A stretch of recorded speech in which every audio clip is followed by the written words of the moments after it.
है निरंजनवा की डार और तीनों देवा शाखा है ये पात रूप संसार। ये 15वें कहा इसने 1 से 4 छोड़ दिया और 16 17 छोड़ दिया। 15 गीता सार है ये।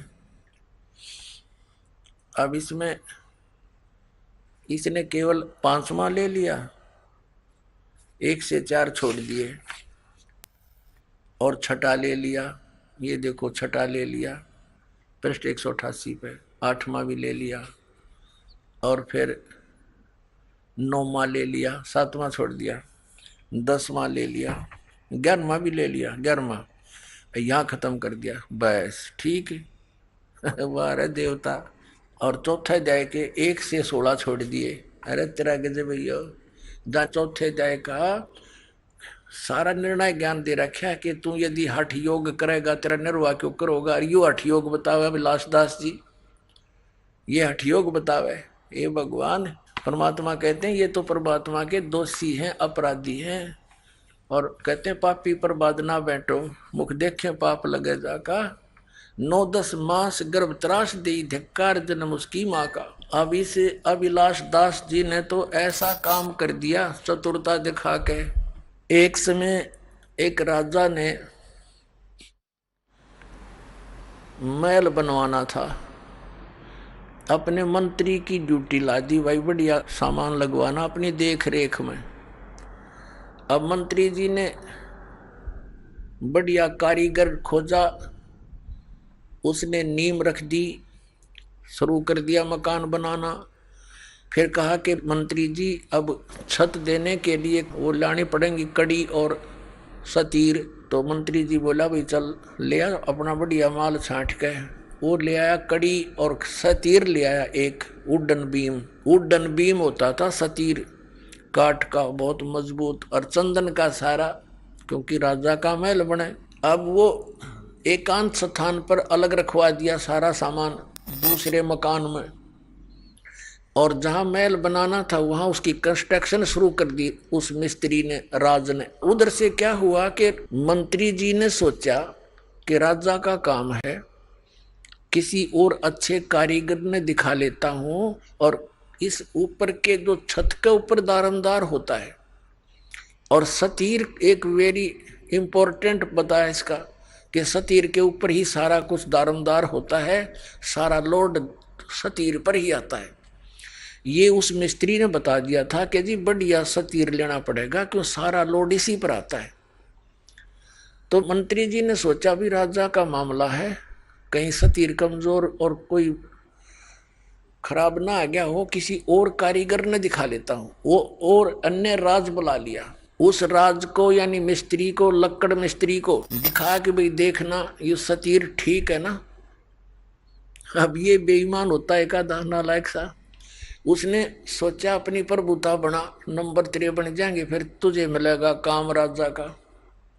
वो कहने लगा कि मंत्री जी ये तो कति बहुत खराब है, इसको मैं करता हूँ ठीक। कहा भाई कर दे ठीक, जो लेगा पैसे मैं दे दूंगा। वो लिया रंदा ठाके लगा उसने घिसाने, 2-2 इंच तार दिया दोनों तरफ से, चमका दिया कति। अब देखो ही है ना गुणिये में, मंत्री ने भी चमकता दिखा क्योंकि अच्छा रंदा लगा दिया। मंत्री जी ने सोचा भाई देख किसी बात बिगड़ जाती, अगर नो का नो रख देते छत पे तो राजा डांट मारा हो मेरे पे। उसने सोची एक मिस्त्री ने और दिखा लो कि फिर भी कसर रहेगी हो। वो एक और बुला लिया, उसे कहा कि देखना राज मिस्त्री जी सतीर ओके है ना। ने बोला जी इसमें तो बहुत त्रुटि है। अक भाई करिए ठीक तू। अका भी ले 2-2 इंच उसने तार दिया दोनों तरफ से, लगा रंदा लगाने। अब शंका होगी मंत्री जी को कि भैया तो बात बिगड़ जाती, देखो दूसरे ने भी इसमें तो त्रुटि काट दी। फिर उसने तीसरा बुला लिया, उसने उसके निरीक्षण 4-5 पे करवा दिया और सब ने 2-2 इंच तार दिया चारों तरफ से। वो कड़ी बन गया, कति उड़न बैठन रह गया वो।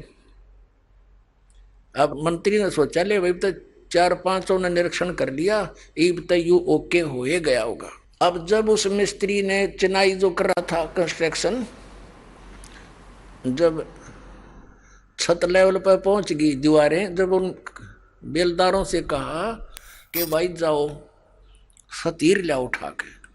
वो भेजे 10 जने, 10 12 15, अगला वो सतीर उठाकर तो इतना भारा था, 2 फुट बाई 2 फुट का, कम से कम 15 16 फुट 20 फुट लंबा। तो 15 20 वो गए उठाने के लिए बेलदार। वहां जाकर देखा उन्हें, मंत्री जी से पूछा जी हमने वो सतीर चाहिए, कारीगर मंगावा है। मंत्री बोला ले जाओ यूरा। अब उन 2 जना अंदर लिया कंधे पे, बाकी आव खाली। अब वो कारीगर के पास जाकर वो कहने लगे ले भाई कारीगर सतीर ले। वो देख रहे निकम्यो, मैंने तो सतीर मंगाया था, तुम तो कड़ी ले आए। अब साथ साथ मंत्री जी आगे। मंत्री जी क्या कहता है कि कारीगर तने तो मेरे पर डांट मरवा दी होती, इसमें तो घड़िया त्रुटि थी, 5 कारीगर बुलाए मैंने और उनने यो सतीर सही सेट कर दिया। ने बोला खाक सेट कर दिया, इन्हें नाश कर दिया इसका। तो बता कड़ी बना के धर दिया मूर्खा ने, पर बता के भूखा ने 5-5 रुपये ले गए और उसका नाश कर गए। अब वो माथे माथ मारे वो कारीगर ने बोला रही के करूं बता, ये बैठा बैठा के इसका फिर और सतीर लाया गया और तब वो मकान राजा का बना। तो पुण्यात्माओं ये ऐसे नीम हकीम हैं, इन्होंने सदग्रंथों का ज्ञान था नहीं और सतीर की कड़ी बना दी है। 700 श्लोकों की गीता को अरे इतने काट कर 383 बढ़िया, बाकी नकली। वाह भाई वाह, अरे वाह भले मानसो, तुमने तो यो नाश करने का ठेका ले रखा है सदा तुम मार्ग का।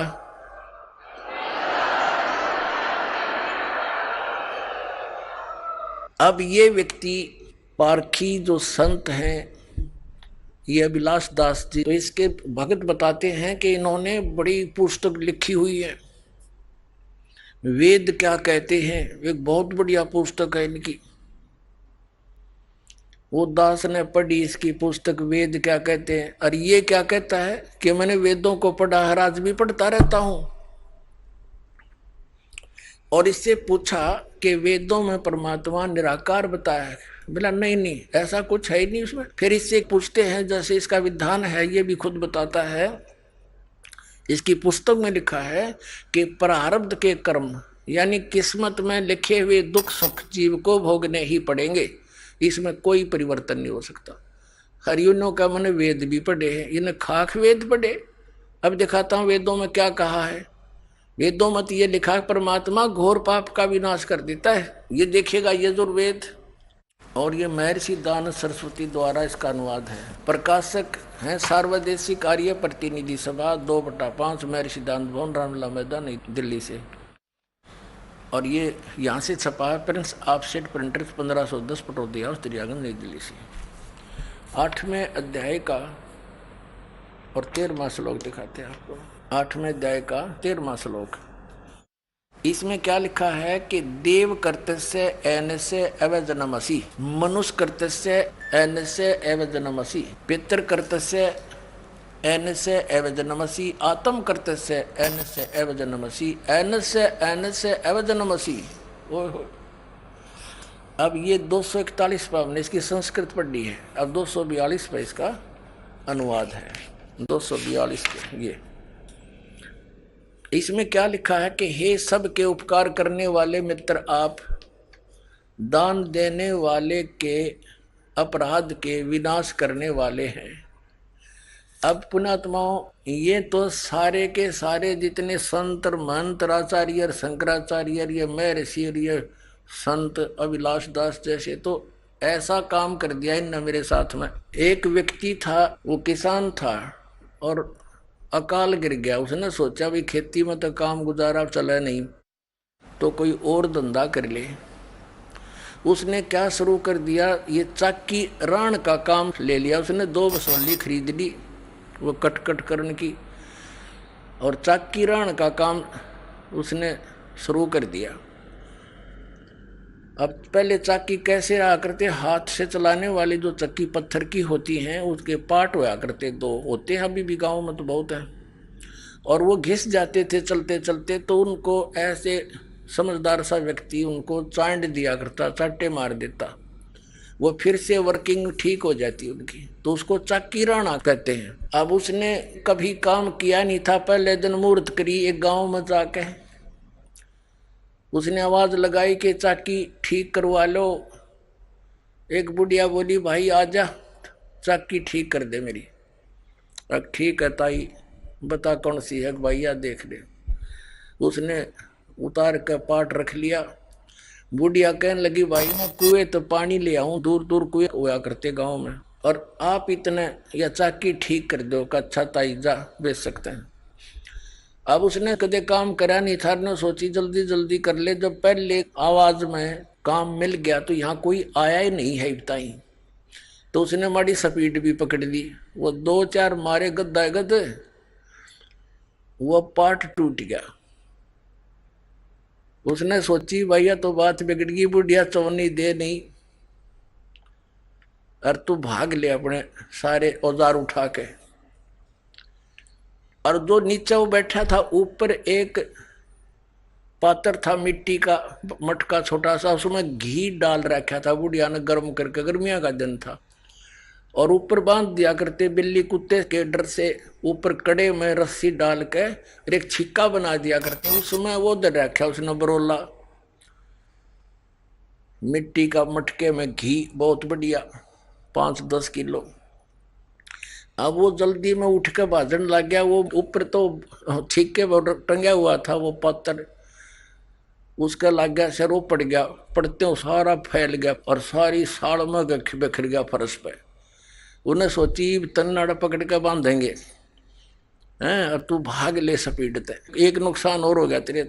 तो उसने सोचा तो जल्दी निकल। उधर से बुढ़िया आगी पानी का मटका लेकर, कच्चा मटके होते थे ना गड़े, और वो स्पीड में पीछा न देखा आगे न बाजे, तो बुढ़िया में टक्कर लगी, वो मटका फूट गया। अब वो बुढ़िया कहने लगी रे, उसका नाम पूछा था, रे क्या नाम है तेरा? बोला रमलू। बोला रे रमलू तने रो लूं, तने यूं कह कर मेरा मटका फुड़वा दिया। नो बोला ताई भीतर देखे जाइए रोए जाइए। नो बोला ताई भीतर देखे जाइए रोए जाइए, कित कित रोएगी। तो इन कित कित रो, एक नहीं सारा की अब इन या चाकी रा रखी है, ऐसा नाश कर रखा है। यो महर्षि दयानंद वेदों का विद्वान पाक रहा था, और इस जैसा विद्वान नहीं। इसने भी इस पॉइंट पर क्या कहा है कि परमात्मा निराकार है, और परमात्मा साधक के पाप नाश नहीं करता। बता फिर और परमात्मा क्या करेगा? क्योंकि हमें कोई कष्ट है प्रारब्ध में अपने जीवन में, वो पाप से होता है और सुख पुण्य से होता है, और उस दुख का नाश होगा जब हमारा प्रारब्ध के पाप का नाश हो जाएगा। जैसे पैर में कांटा लगा हो किसी के, और उसको कोई ये कहे कि भी पैर का कांटा तो निकला नहीं, जूता पहन ले आगे कांटा नहीं लगेगा। उस कांटा लगे पैर में जूता नहीं पहना जा सकता, वो तो कांटा निकले। और फिर उसको सलाह दे कि अब जूता नहीं निकालना, इस सफर में बहुत कांटे हैं, तो फिर इस डर से वो जूता कभी नहीं निकालेगा कि कहीं फिर से कांटा ना लग जाए। तो पुण्यात्माओं, किसी के कोई कष्ट है शरीर में है, या संसारिक कोई दुख है, कोई हानि हो रही है, कोई कर्जा हो गया है, तो उससे दुखी है वो, और कोई ये कहे कि तो तेरा प्रारब्ध भोगना ही पड़ेगा तुझे, भक्ति कर ले। अब बता, दुखी आदमी भक्ति कर सकता है? जिसने देना हो 2 लाख रुपया कर्जा खड़ा दिखाई देव कर दे वाला, और भी कोई सिर में दर्द हो, पेट में दर्द हो, वो कैसे भक्ति करेगा? तो पहले वो कांटा निकले पाप कर्म का, तब सुख हो, और फिर वो राम नाम का जूता उसको ये मर्यादा बताई जा, या भक्ति दी जाओ, फिर आजीवन पालन करेगा वो भक्त। तो ये क्या कहते हैं, देखिए एक झलक है, साथ में से एक नकली महर्षि की ओर दिखा दूं, दोनों का तालमेल सा लगभग मिलता जुलता है इनके विचार। देखिए ये एक सत्यार्थ प्रकाश है, इसकी रचना महर्षि दयानंद की। अब देखो, ओह महात्मा जी ने नो देखा इस पोज में तो मर जा आदमी कटके, महर्षि पड़ा होगा, भगवान पा लिया इसने, ओए होए, हरीब देखना, इसका ज्ञान दिखाता हूँ थोड़ा सा, एक का झलक बतेरी, इतना समय नहीं। इसकी तो धोती सी धोकर दे रखी हमने कती। ये सत्यार्थ प्रकाश है, और इसमें क्या लिखा है कि वेद आदि विविध सद शास्त्र प्रमाणे संवित है, यानी वेद आदि सभी विविध प्रकार के सद शास्त्रों का आधार से इसकी रचना हुई है। किसने करी है रचना? इसकी देखो कितनी महिमा कर रखी है महर्षि दयानंद की। श्रीमत परमहंस परिव्राजक आचार्य महर्षि दयानंद सरस्वती स्वामी विरचित है। और ये कहाँ से प्रकाशित है? वैदिक यति मंडल, दानंद मठ, दीनानगर, पंजाब से। ये छपा कहाँ से है? आचार्य प्रिंटिंग प्रेस, दानंद मठ, गोहाना मार्ग, रोहतक से। इसके 7वें समोल्लास में ले चलते हैं आपको। इसकी कलाबाजी देखियो। 154 पृष्ठ पर 7वां समोल्लास, सप्तम समोल्लास। किसी ने पूछा कि प्रश्न, ईश्वर साकार है व निराकार? उत्तर महर्षि का निराकार। ठीक है। और यहाँ फिर इसके बिल्कुल 155 पे किसी ने प्रश्न किया, 155 पृष्ठ पे 7वें समोल्लास में प्रश्न, क्या स्तुति आदि करने से ईश्वर अपना नियम छोड़ स्तुति प्रार्थना करने वाले का पाप छुड़ा देगा? यानी भक्ति करने वाले भगत के भगवान प्रार्थना करने से पाप छुड़वा देगा? उत्तर महर्षि का नहीं। अब प्रश्नकर्ता कहता फिर भक्ति किस लिए करें, स्तुति प्रार्थना फिर किस लिए करें? उत्तर महर्षि जी का कि उनके करने का फल अन्य ही है, और फल है।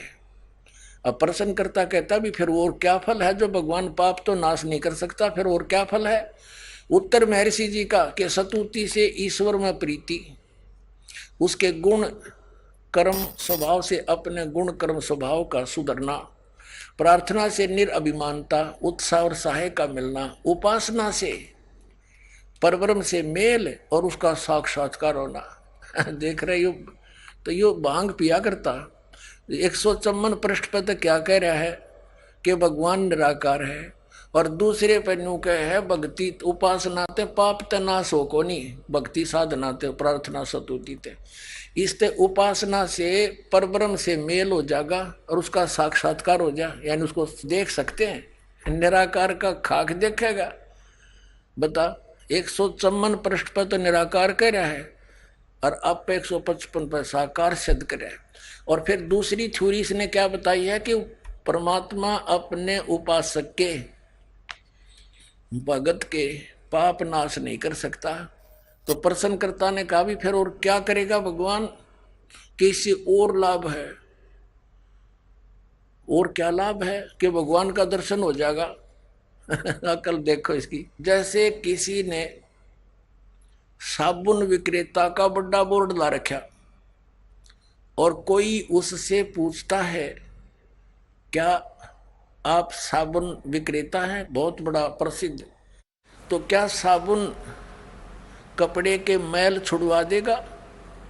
अब वो उत्तर दे साबुन विक्रेता कि नहीं, कपड़े के मैल तो नहीं छुड़वाएगा।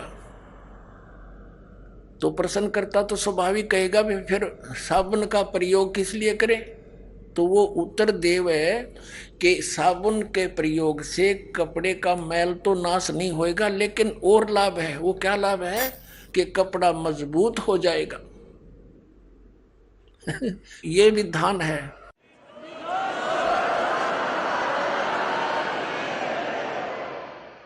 अरे जब साबुन के गुणों में लिखा है कि वो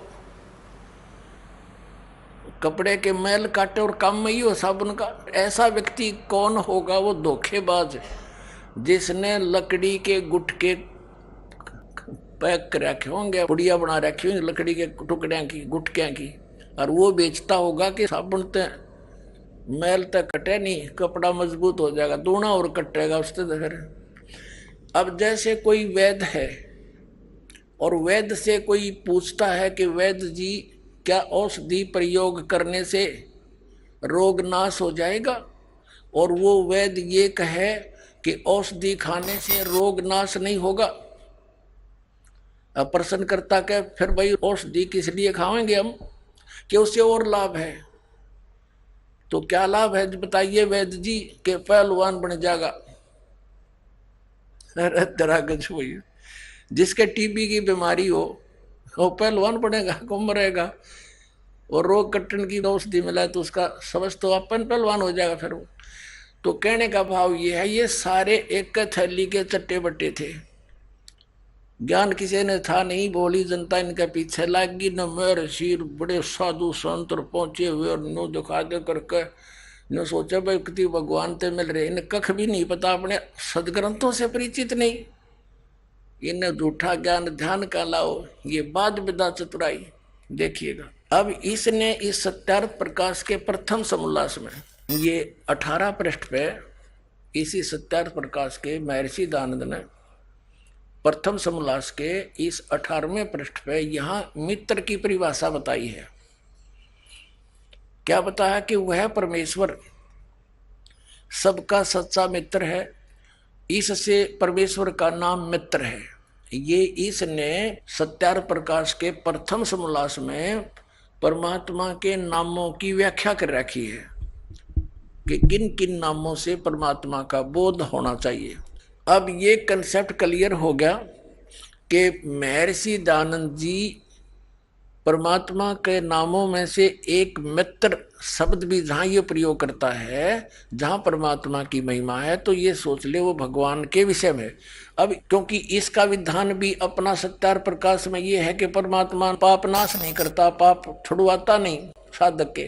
तो यहाँ वेद में यजुर्वेद के 8वें अध्याय के 13वें श्लोक में 6 बार लिख रखा है कि घोर पाप का भी नाश परमात्मा कर देता है। तो इसने सोची तूने सत्यार्थ प्रकाश में तो ऐसे लिख रखा है, अब तेरी बात झूठी ना हो जा।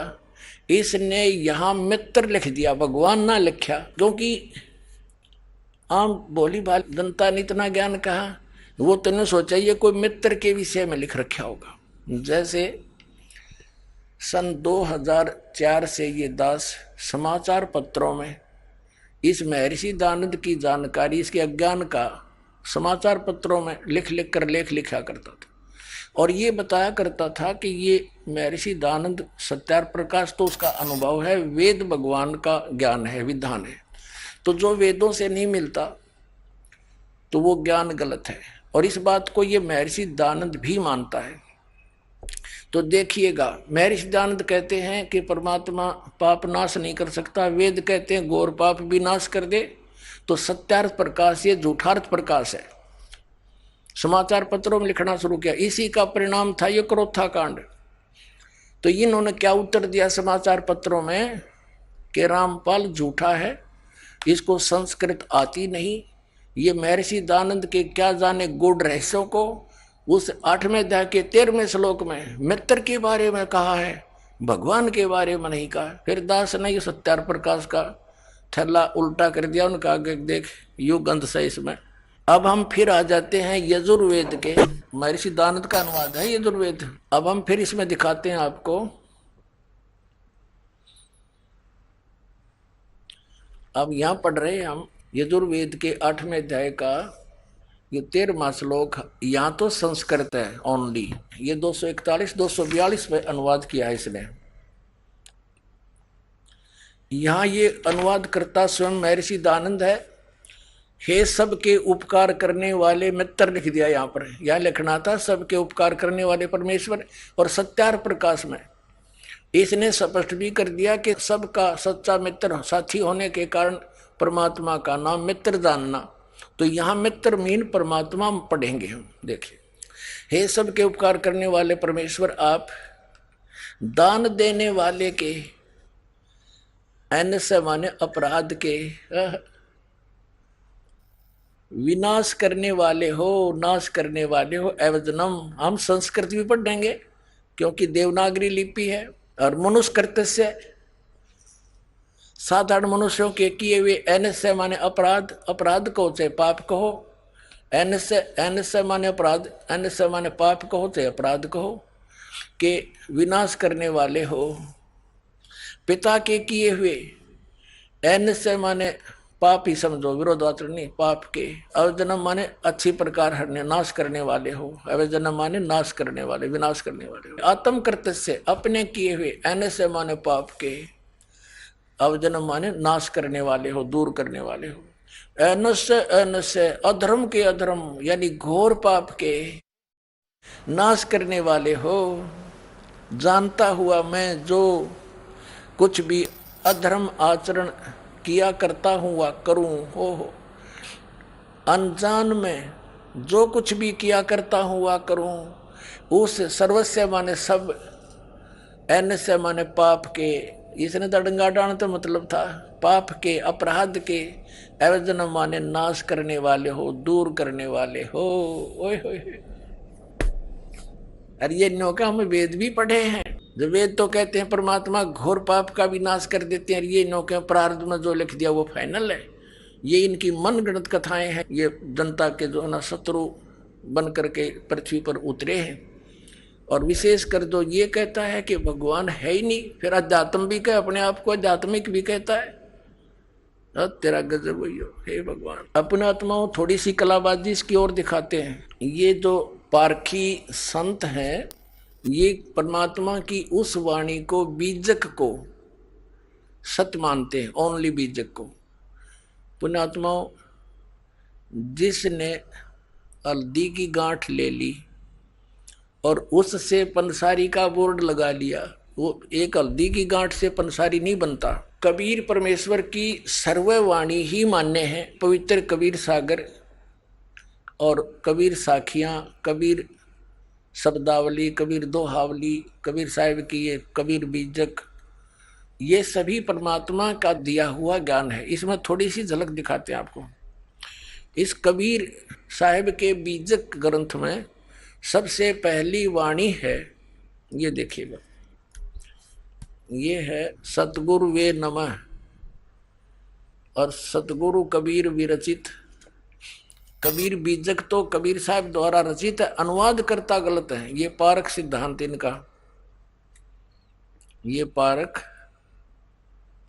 सत्यमेव जयते यहाँ लिखना था झूठे में जयते, सत्यम तो ही जीतेगी। देखिए ये व्याख्याकार है अभिलाष दास, ये प्रथम भाग है। ये कहाँ से छपा है? वही प्रकाशक है, कबीर पारक संस्थान, संत कबीर मार्ग, प्रीतम नगर, इलाहाबाद। ये मुद्रक है वही, Indian press private limited, Panna Lal road, Allahabad. ये देखिएगा इसमें क्या लिखा है। बीजक प्रथम रमैणी है बीजक की, ये प्रथम रमैणी है। ये देख इसमें क्या लिखा है परमात्मा ने कि अंतर ज्योत शब्द एक नारी, हरि ब्रह्मा ताके त्रिपुरारी, ते तिरिये भगलिंग अनंता, तेऊ न जाने आदि और अंता, बाखिर एक विधाता की ना, और 14 ठाहर पाठ सोलीना। अब इसने के अर्थ किया है इसका, इस रमैणी का। यहाँ तो इसने तो को 10 प्रश्न भर दिया अपने ज्ञान को ढकने के लिए। ये क्या कहता है? सभी देवधारियों के भीतर एक ज्ञान ज्योति है जिसे जीव चेतन या आत्मा कहते हैं। इसने तो जीव को परमात्मा सिद्ध करने की कुचेष्टा की है। मानव की कल्पना और शब्द योजना रूपी नारी या माया से ब्रह्मा विष्णु तथा महादेव की उत्पत्ति स्थापना हुई। सृष्टि को समझने के लिए ब्रह्मा विष्णु तथा महादेव की कल्पना की गई। इन तीनों के बहुत से पुत्री और पुत्र किए। बता, यो नौका है कि सृष्टि को समझने के लिए ब्रह्मा विष्णु महेश ये काल्पनिक नाम है। अपने आत्माओं, इसमें क्या बता है? इसके साथ साथ आपको दिखाते हैं दूसरे कबीर पंथी, यो भी कबीर पंथी को आता है। एक और कबीर पंथी एक बहन ने अनुवाद किया है, उसमें कितना अंतर है। ये है विवेक प्रकाशिनी सतगुरु कबीर साहिब कृत बीजक। बीजक इसका टीका किया है टीकाकार साध्वी ज्ञानानंद जी। ये कोई ज्ञान कौर होगी, ज्ञानानंद जी नाम है इसका। और ये कहाँ से छपा है ये देखिएगा, सतगुरु कबीर साहिब कृत बीजक। बीजक टीका, टीकाकार ये वही प्रकाशक है श्री कबीर ज्ञान प्रकाशन केंद्र, संत कबीर ज्ञान मार्ग, सीहोडी है सिरसिया, गिरिडीह है झारखंड से, तृतीय संस्करण, और ये यहाँ से छपी है। अब इसमें क्या किया है इस बहन ने, इस टीका को बहुत अच्छी तरह किया है। देखिए ये बीजक टीका, ये प्रथम रमेणी, इसमें क्या है, अंतर्ज्योत शब्द एक नारी, हरि ब्रह्मा ताके त्रिपुरारी, ते तिरिये बगलिंग अनंता, तेऊ न जाने आदोरंता। अंतर ज्योति सबके भीतर बसने वाली आत्म ज्योति, नि अक्षर ब्रह्म, सबके भीतर आत्म ज्योति के रूप में बसने वाले पार ब्रह्म परमेश्वर से आदि नाद और एक प्रकृति प्रकट हुई। अनादि और प्रकृति के संयोग से सृष्टि के आधारभूत विष्णु ब्रह्मा और शंकर सतगुण रजगुण तमगुण उत्पन्न हुए। तत्पश्चात प्रकृति आदि सहित इन त्रिदेवों तीनों गुणों से अनंत क्षत्रिय पुरुष हुए, परंतु वे लोग भी अंतर ज्योति परमात्मा के आदि अंत को नहीं जान सके। वाखरी एक विधाता किन्ना 14 ठाहर पाठ सोलीना, हरिहर वर्मा महंतो नाऊ, तीन पुण्य तीन बसावल गाऊं। अपने आत्माओं इस अभिलाष दास ने तो मिथ्या कर दिया कि ब्रह्मा विष्णु महेश ये काल्पनिक हैं। कबीर साहब की वाणी स्पष्ट करती है कि परमात्मा ने अंतर ज्योति यानी ये प्रकृति जो है नारी, इस ज्योत स्वरूपी काल के शरीर में प्रवेश कर गई थी। वो परमात्मा ने इसको बाहर निकाला। उसके बाद फिर इन दोनों के संयोग से, इस ज्योत स्वरूपी काल के और प्रकृति के संयोग से ये तीनों ब्रह्मा विष्णु महेश की उत्पत्ति हुई। तो पुण्यात्माओं ये और देखिएगा, आगे दिखाते हैं आपको इसने कैसी अटकलबाजी की है। देखना, ये तो अभिलाष दास की है टीका जो आपको दिखाने जा रहा हूं। ये 53 पृष्ठ पर ये प्रथम प्रकरण है। ये यहां देखना, इसमें एक शब्द है नीचे, यरमैणी प्रथम है, प्रथम आरंभ कौन को भऊ, दूसर प्रगट किन सोठऊ, प्रगटे ब्रह्मा विष्णु शिव शक्ति, प्रथम भक्ति कीन जीव उक्ति, प्रगटे पवन पानी, और ये सारा कुछ लिखा है। फिर क्या बताया है कि जीव शिव सब प्रगटे, वह ठाकुर सब दास, और कबीर और जाने नहीं एक राम नाम की आस। है बता, ये कबीर साहब बीजक में इस अभिलाष दास जी ने स्वयं प्रमाणित ले रखी है कि ये वाणी सच्ची है। जो कबीर साहब की वाणी लिखी है, ये कबीर साहब की वाणी है। और इसने इसका अनुवाद कैसे किया अड़ंगा, देखो ये 54 पृष्ठ पर बीजक, इसने यह अनुवाद किया कि जीव से ही शिव यानी ईश्वर देव आदि की कल्पना प्रकट हुई। ये काल्पनिक मानता है, पीछे से कल्पित पदार्थ ही स्वामी बन बैठे और कल्पना करता जीव उनके दास बन गया। कबीर साहब कहते हैं कि मैं और कुछ नहीं जानता, मुझे केवल उस आत्म स्वरूप की ही आशा भरोसा है जिसका राम नाम है। ये जीव को राम सिद्ध करने की कह रहा है, जिसका राम नाम है, और अर्थात मेरा निरंतर विश्राम आत्म स्वरूप में है। ये घुमा फिरा के कहना चाहे है कि जीव ही ब्रह्म है।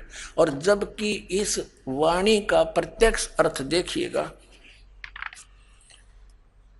ये वाणी जो 53 पृष्ठ पर है, या तो ये वाणी है, आगे उसका अपना अड़ंगा अनुवाद है। जीव शिव सब प्रगटे, वह ठाकुर सब दास, शिव माने परमात्मा। ये केवल शिव ये शंकर के लिए नहीं है, वेदों में शिव माने सर्वशक्तिमान, जो सबका कल्याण करने वाला। जीव और शिव सब प्रगटे, वह ठाकुर सब दास, यानी जीव तो उसके दास हैं, परमात्मा उनका मालिक है। कबीर और जाने नहीं, यानी तुम और मत जानो एक राम नाम की आस। कितना स्पष्ट है। अरे इस नडंगा के करा देख, इस दुनिया के नाश करने वाले ने, भक्ति का नाश करने वाले ने।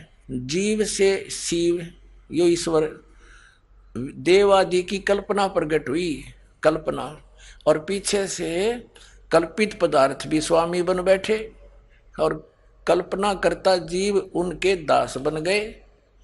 कबीर साहब कहते हैं कि मैं और कुछ नहीं जानता, मुझे केवल उस आत्म स्वरूप की ही आस भरोसा है। बता, आत्म स्वरूप की खाक भरोसा है, गधे का गधे ने के भरोसा बता है तेरा गिद्ध भैया। अब देखो इसका, इस बहन जी ने कैसे टीका किया है, ये भी कबीर पंथी है, देखना। ये आपको दिखा दिया था भी, बार बार इनके प्रकाशक दिखा नहीं पाऊंगा। अब इसकी तीसरी रामायणी में ये है, इस बहन के द्वारा अनुवाद है, ये चौथी रामायणी नीचे है, ऊपर तीसरी का लास्ट में है, जीव शिव सब प्रगटे वह ठाकुर सब दास, और कबीर और जाने नहीं एक राम नाम की आस। अब इस बहन ने कितना अच्छा अनुवाद किया है। इस तरह जीव और ईश्वर प्रकट हुए, ईश्वर स्वामी हुए और सभी जीव दास हुए। सतगुरु कबीर साहब कहते हैं कि मैं अन्य किसी को आराध्य नहीं मानता, प्रत्युत सर्वाधार सर्वाधिष्ठान सबको प्रकट करने वाले राम के भजन की ही आशा करता हूं। ये बिल्कुल सही अनुवाद है। अरिष्ट नास्तिक ने, भक्ति नाशक ने, इसने इसका के अनुवाद कर रखा है कि भाई फिर पढ़ो, ये अंग्रेजी जल्दी सी समझ में ना आओ आपके। अब ये फिर अभिलाष दास वाली पढ़ो आप, ये इसका प्रकाशक है ये, और इसके देखना या तीसरी रामायणी या प्रश्न नंबर 53 पर हमने पहले भी पढ़ी थी, एक बार फिर देख लो। या तीसरी रामायणी के लास्ट में है, जीव शिव सब प्रगटे वह ठाकुर सब दास। इसमें बिल्कुल साफ है, बिल्कुल स्पष्ट है कि जीव यानी जीव और शिव परमात्मा, जीव शिव सब प्रगटे वह ठाकुर सब दास, वो एक सबका मालिक है, बाकी जीव उसके अधीन है, उसके दास है। फिर देखो, और कबीर साहब कहते हैं कबीर और जाने नहीं एक राम नाम की आस। अरे इसने के डंगा कराया से इस नास्तिक ने, ये देखो चम्मन पे, जीव से ईश्वर देवादि की कल्पना प्रकट हुई। ये उल्टा ठोक रहा है खुट्टे, क्योंकि जीव तो भगवान प्रकट होया। देख इसका अनुवाद, जीव से शिव देव आदि की कल्पना प्रकट हुई, यानी जीव तो ईश्वर होया उत्पन्न, और पीछे से काल्पनिक पदार्थ स्वामी बन बैठे, काल्पनिक कर्ता जीव उनके दास बन बैठे, और कुछ नहीं जानता, मुझे केवल उस आत्म स्वरूप का ही आशा भरोसा है, और जिसका नाम राम है, और मेरा निरंतर विश्राम स्वरूप राम में है, यानी अपने जीव राम में है, जीव राम की भक्ति करता हूं मैं। इस ये कहना चाहे। बता, इस खूंटा ठोक का कितना है ठिकाना। अपने आत्माओं क्या क्या इनका विधान है, ये थोड़ा सुनाता हूं आपको। ये पारखी नहीं मानते कि कोई लोक है, सतलोक है, अमरलोक है, अगमलोक है। ये कबीर साहब को एक जीव मानते हैं, मानव मानते हैं। जब कबीर साहब भी जीव और अभिलाष दास भी जीव, फिर कबीर साहब को सतगुरु और परमात्मा वो क्यों मान लिया है न जीव। अब अभिलाष दास जी करके दिखाओ रचना कबीर साहब वाली, फिर उस कबीर साहब का सहारा क्यों लिया, अगर वो जीव ही थे तो। अपना आत्मा जैसे आत्मा और परमात्मा, राजा और प्रजा दोनों एक जैसे ही शकल होती है। राजा भी मनुष्य ही होता है, लेकिन उसकी सामर्थ्य में अंतर होता है। तो जैसे आदरणीय गरीबदास साहिब जी को परमात्मा मिले, आदरणीय नानक साहिब जी को मिले, आदरणीय धर्मदास साहिब जी को परमात्मा कबीर जी मिले, आदरणीय दादू साहिब जी को मिले, आदरणीय मलुकदास साहिब जी को मिले, आदरणीय गीसादास साहिब जी को मिले। उन सभी ने उस परमात्मा की महिमा का गुणगान किया, आंखों देखा सतलोक और सचखंड बताया। गरीबदास साहिब जी को परमात्मा सचखंड लेकर गए, वहां की सारी सतीति दिखाकर वापस छोड़ा, तब कहा था अनंत कोट ब्रह्मांड का एक रति नहीं भारे, सतगुरु पुरुष कबीर हैं ये कुल के सिरजनहारे। आदरणीय रामानंद जी को परमात्मा सचखंड लेकर गए थे और फिर उसी तरह वापस छोड़ा तो उसने कहा था, दोहू ठोर है एक तू भया एक से दो, गरीबदास हम कारणे तुम उतरे हो मगजो। बोलत रामानंद जी सुनो कबीर करतारे, गरीबदास सब रूप के तुम ही सृजनहारे। और कबीर परमेश्वर ने खुद कहा कि ए स्वामी सृष्टा में, यानी सबका रचनहार मैं हूं और सृष्टि हमरे तीर, गरीबदास अधर बसू अवगत सत कबीर। और फिर परमात्मा ने कहा कि सुन रामानंद राम हम, यानी राम माने परमात्मा, हम हैं। और जिन भी महापुरुषों ने परमात्मा को देखा, उनके दर्शन किए, उन्होंने स्पष्ट किया है कि हम सुल्तानी नानक तारे दादू को उपदेश दिया, जात जुलाहा वेद न पाया वो काशी माहे कबीर हुआ। आदरणीय नानक साहिब जी ने कहा है कि फाई सुरत मुल्की वेश ए ठगवाड़ा ठगी देश, खरा सियाणा बोता बार। ये धानक रूप रहा करतार। करतार माने सबका रचने वाला, सबका स्वामी। कबीर बीजक को ये सत्य मानते हैं, कबीर बीजक में ही ये अड़ंगा कर रहे हैं। परमात्मा कहते हैं कि राम नाम की आस है, परमात्मा के नाम की भक्ति होती है। और ये कहते हैं नाम नूम को जाप करने का नहीं होता, केवल ध्यान लगाओ, ये पारखी कहते हैं। और परमात्मा कहते हैं कबीर साहब, राम नाम रटते रहो, राम नाम रटते रहो जब तक घट में प्राण, और कदे तो दीन दयाल के है भनक पड़ेगी कान। और यही गीता जी बताती है 8वें अध्याय के 13वें श्लोक में, ओम इति एकाक्षरम ब्रह्म विवहारण माम अनुस्मरण ये प्रयाति तदन देहम सयाति परमाम गतिम। अब गीता ज्ञानदाता कहता है कि मेरा एक वो मंत्र है मुझ ब्रह्म का, नथिंग एल्स, और इसका अंतिम श्वास तक, शरीर छोड़ने तक सिमरण करता हुआ जाता है सयाति परमाम गतिम। वो ओम से मिलने वाली परम गति को प्राप्त होता है। और ये गीता जी को सत्य भी मानता है अभिलाष दास जी, और कहता है नाम जाप करने का है ही नहीं इसमें, वो तेरे की। तो पुण्यात्माओं, ऐसे अज्ञानी के साथ भी और लाखों लोग चिपक गए बोली आत्मा, क्योंकि इनको ज्ञान नहीं। तो दास चाहता है कि सबको मास्टर बना दूं और छोड़ दे इन जीवन नाशकों को। ये तो परमात्मा के मार्ग में कीड़े हैं, दीमक समझ लो। ये भक्ति का नाश कर रहे हैं, मनुष्यों के जीवन का नाश कर रहे हैं। तो इस ज्ञान से परिचित होकर प्राणी पुण्यात्माओं अपने आप छोड़ के आओगे नकलियों को, और सतलोक आश्रम वाला माँ के कल्याण करवाएंगे। बोलो सतगुरुदेव।